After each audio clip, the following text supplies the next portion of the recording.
नज़्म में क्या होता है, ना काफ़ी आते हैं ना रिदम आता है, लेकिन ये ख्याल है वो सुनना है। थोड़ी सी लंबी है लेकिन आपने मेरा साथ देना है, वो मैं नज़्म सुना रहा हूँ। शायर के पास हमेशा एक खाली सफ़ा होता है, बिल्कुल सफ़ेद अस्पताल के बिस्तरों की चादर जैसा, और उस पर लिखी गई हर औरत को वो बार बार मिटा सकता है। वो औरत को छूता नहीं बल्कि उसकी जिल्द के नीचे बहती हुई कहानी को छूता है। शायर, बहुत शुक्रिया। शायर के पास हमेशा एक खाली सफ़ा होता है, बिल्कुल सफ़ेद अस्पताल के बिस्तरों की चादर जैसा, और उस पर लिखी गई हर औरत को वो बार बार मिटा सकता है। वो औरत को नहीं छूता बल्कि उसकी जिल्द के नीचे बहती हुई कहानी को। शायर की छोड़ी हुई औरत मुकम्मल लम्स को तरसती है, क्योंकि शायर छूता नहीं, काटता है अपने लफ्जों से। तुम सारी उम्र सोचती हो कि वो हथेलियां मोहब्बत में थरक रही थीं।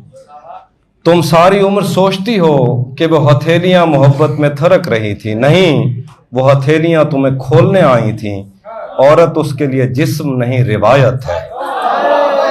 शायर छू कर मादियत छीन लेता है। वो बालों को उंगलियों से नहीं समेटता, वो उनमें उलझे हुए ख्वाब नोचता है। वो तुम्हें बाहों में नहीं लेता, वो तुम्हें तोलता है तुम्हारी रीढ़ की हड्डी से खामोशी निकालने के लिए।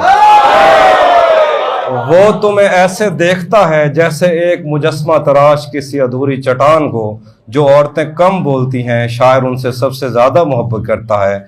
शायर औरतों को देवियों की तरह चाहता है, क्योंकि देवियों को अपनाना नहीं पड़ता। शायर औरतों को देवियों की तरह चाहता है, क्योंकि देवियों को अपनाना नहीं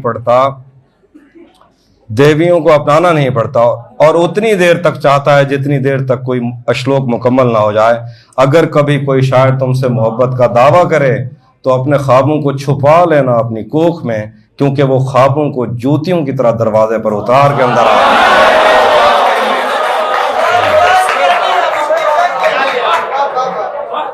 अगर कभी कोई शायर तुमसे मोहब्बत का दावा करे तो अपने ख्वाबों को छुपा लेना अपनी कोख में, क्योंकि वो ख्वाबों को जूतियों की तरह दरवाजे पर उतार देता है और चला जाता है नई गजल, नई औरत, नए मौसम की तलाश में।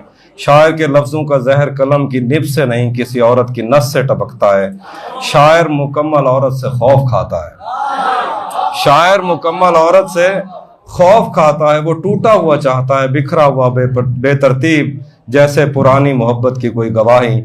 शायर औरत की हंसी से मोहब्बत नहीं करता, बल्कि उसकी हंसी में छुपी हुई हिजरत से। वो अपने कलम के नीचे रखी हुई औरत को मुकम्मल होने से पहले सफ़ा पलट देता है। शायर को बदन नहीं, बदन की थकन चाहिए। वो तुम्हें छूता है, मगर सिर्फ उतना जितना उसकी नज़्म को चाहिए।